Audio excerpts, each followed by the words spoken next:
So real quick, while he's getting the thing fixed, if you don't know, I work full-time at Calvary Fellowship in St. Pete. That's why. Yeah, it was unplugged. And I'm the AV Tech manager there. That's the official title. Woo!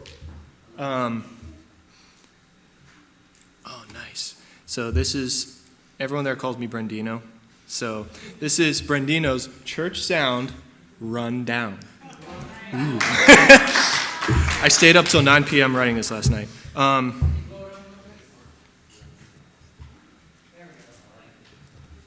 Oh, yeah.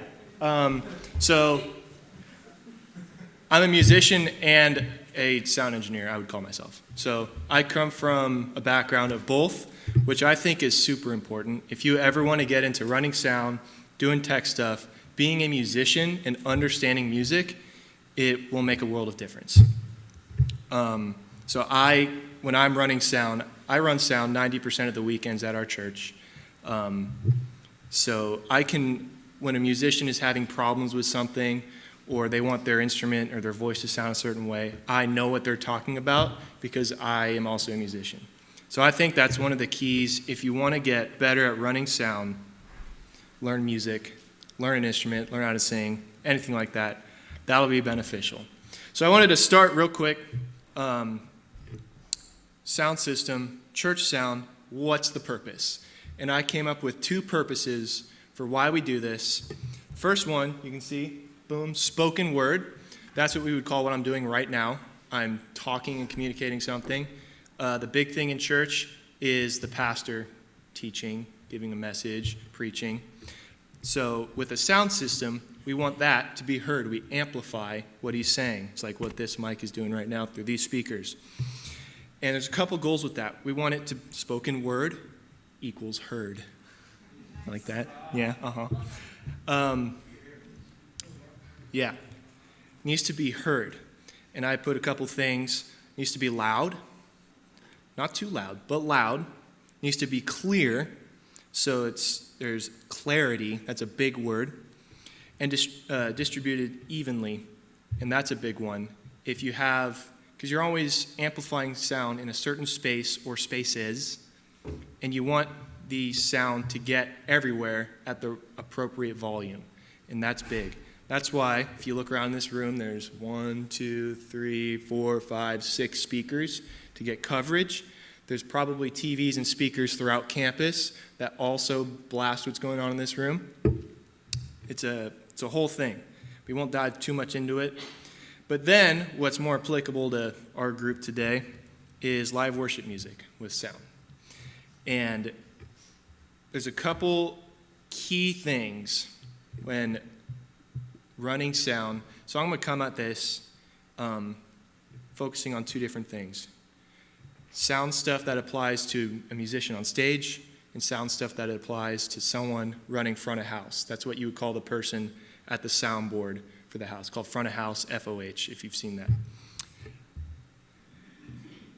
Running sound with live worship music, the most important thing is the vocals, the lyrics. That's the whole point of the music.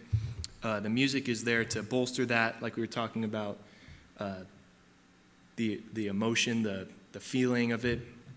Music does that. The most important part of it is the vocals, so that's always our first thing. Make sure the vocals are heard, there's clarity, and people can sing along and hear it all. And then, with that, we want full, engaging, and balanced sounding music. And this is where you could get super deep into it, super technical. People go to college, go to university just to learn how to do this. And the hard part with church sound is making it accessible for volunteers to run a soundboard. That's the big struggle.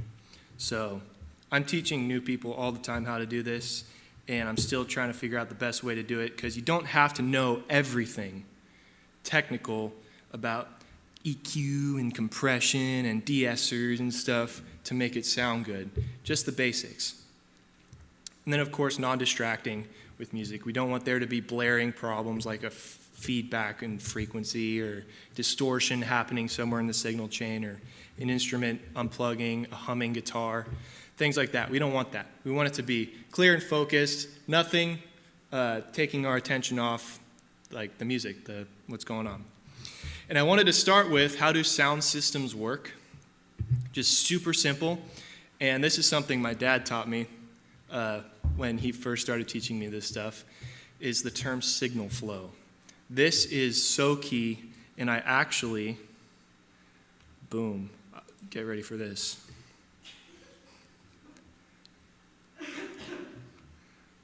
Wait for it. Wait for it. Open recent. Boom. No, there's nothing here yet. Just wait. Oh, we got to make it big, though. That's better. So actually, we need to go back to here first. Yep. Nope. Just wait for it. So signal flow.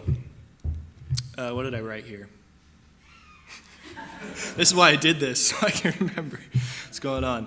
So with sound system, we manage and amplify sound, and sound is, if you know anything at all, sound is air moving. That's what sound is. We're trying to amplify that.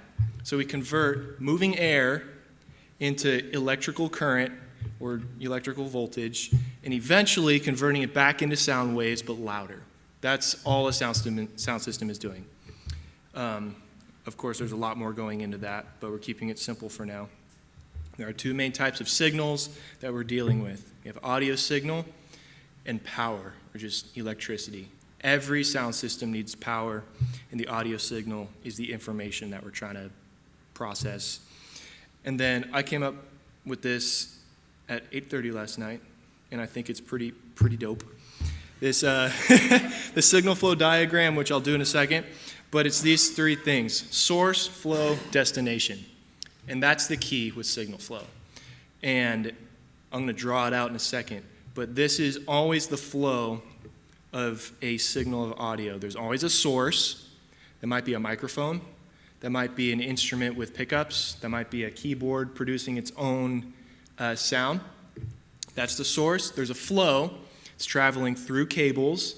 Maybe it's converted to a digital signal, going to a soundboard. It's going through tons of different signals inside the soundboard in a computer chip. Then it's coming back out, traveling through more cables, going into an amplifier, getting blown up into a big electrical signal, and finally out a speaker cone into very loud sound waves. And that would be the destination, is the speaker back out. That's how a sound system works. I'm actually going to skip this for time's sake. Because I just explained it. I was going to draw that out, but I think we all...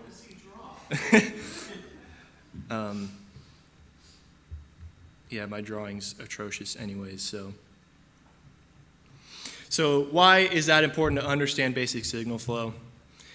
It is super helpful when there's a problem, and here's an example. You plug your guitar in, you undo your tuner, and then nothing's coming out. Where's the guitar sound? Understanding the basic signal flow of where the audio signal, what the chain of signal flow is, will help you in diagnosing the problem. So you work down the chain. Does my guitar have a battery? Is the tuner pedal broken? Is the cable broken? Cables have an extremely high failure rate, more than any equipment. Always check your cables.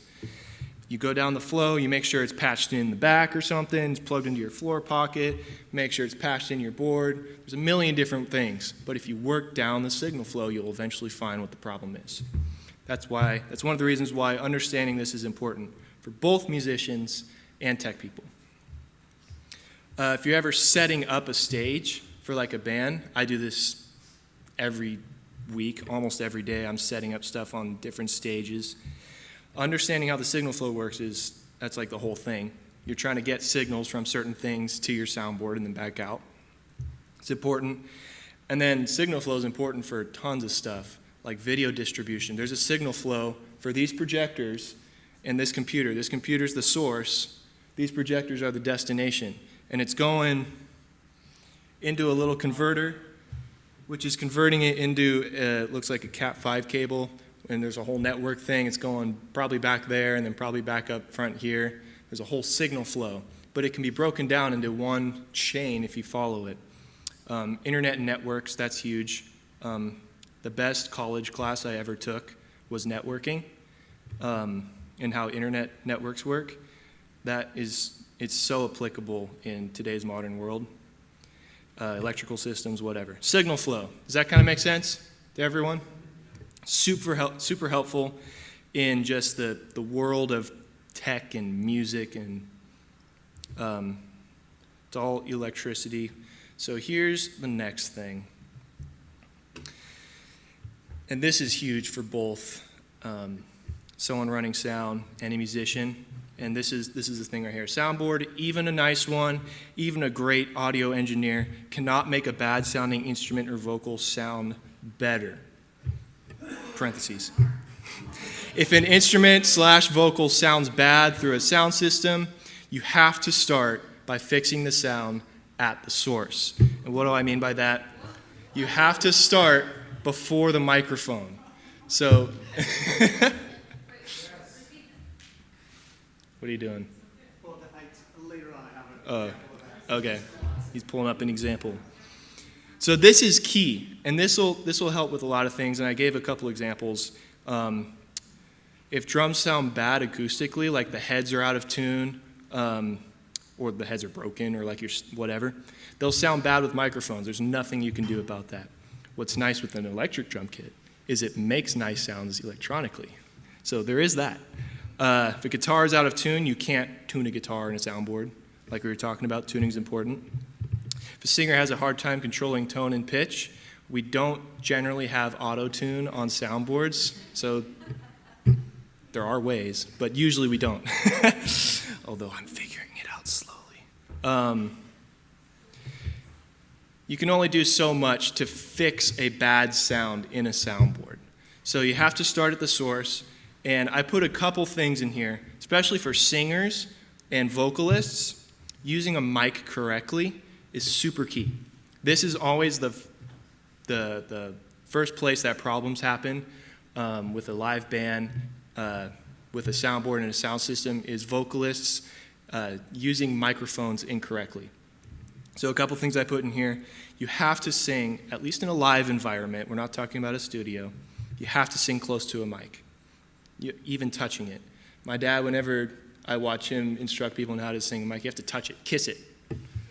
Yes, kiss the mic. There should be like saliva all over it when you're done. Yeah. The louder you sing into a mic, the less likely it is for feedback to occur. And I won't get super into it, but having a loud, powerful voice, that's good. Singing soft is nice, but with a live environment, especially if you have floor wedges, because those will cause feedback a lot if you have to turn the gain up on the mic a lot for a quiet voice. That's why sometimes sound guys will just come up and say, hey, can you sing a little louder? Or can you sing a little closer to the mic? This is key. If you're ever holding a mic, like a wireless mic, never hold the capsule like this, because it'll start feeding back. You never want to hold the capsule. You always want to hold it in the middle. This is not a singing mic, but the principle still stands. For acoustic drums, which you don't have to worry about that, proper mic choice and placement is super big. My favorite thing to mix are acoustic drums, but you have to place your mics correctly and use proper mics. Just random thoughts. I'm sorry. Yeah. Can we touch on that for a second? Oh, yeah. So, for the drum, when drums are being mixed from your mindset, does whoever's mixing, or in general, need to know what a rack tom is, what a floor tom is, what a kick and snare, Oh, yeah. cymbals, and what's your approach to that? Because what if the toms are real loud or real low, or the snare's not cut through, or the bass drum's overpowering the singer? What's your philosophy and mindset on that in general? Well, we're getting to mixing and band theory. I call it band theory, how you mix instruments together, make good sounding band. That's my term, is band theory. And my thing that I kind of came up with when instructing people is you have to listen to a lot of good music to know what good music should sound like. So, Brenden, we're going to get you back out, bro. Teach some band theory. yeah. Maybe I'll write a book. Yeah. So, like, for example, Me personally, I never listened to music, just to listen to music until like 3 years ago when I started learning how to run sound. And now it's all I do. I put nice speakers in my car. That was fun. But since I did that, whenever I'm driving, I'm always turning on different music. My Spotify artist list is like the most diverse thing you've ever seen. I'm always listening to different music and turning it up so I can hear everything and listening to the balance in the mix. I won't get too into it because I could talk for hours about this stuff. It's our dissertation blood. I will say one thing about drums, because I mix at church too. Drums are super fun to mix because every song has different dynamics in drums, and if the drums are EQ'd well, and let's say the song calls for a floor tom emphasis on a verse, you can turn the floor tom up pretty loud without it hurting people, and now you've just taken that rhythm and emphasized it in a song, put a nice reverb splash on it, it's super big and it's super fun. And then the chorus comes, the song blossoms, you tuck it back into the mix, and you're following the drums the whole time. And it's super fun to mix drums. Mm-hmm. Yeah, mixing is really fun when you get into it. When you get past the learning curve of like how to adjust sound, and then you get into, I know how to adjust it. Now what actually sounds good, and you know how to get it there. That's the fun part. It does take practice. Running sound is an art as much as playing guitar is, or playing keyboard, or singing, or painting a picture. And I'm going to touch on that really quick. The sound guy and tech team members are just as important as the worship team members. Oh, yeah. on the visual platform. There is no difference. If you guys are not meshed together, your team is not going to be meshed together. So you have to build that relationship from a relational level, and then the mindset has to be, it's just as important, that much investment goes in. Who was I talking to? The sound guy, Alan. And he asked me a question. I said, get the music and listen to the originals before you get to church. Have a grasp on the song so you know what you're mixing before you get there. So everybody's important. Everybody plays their part and puts their practice in. Mm-hmm. That's good.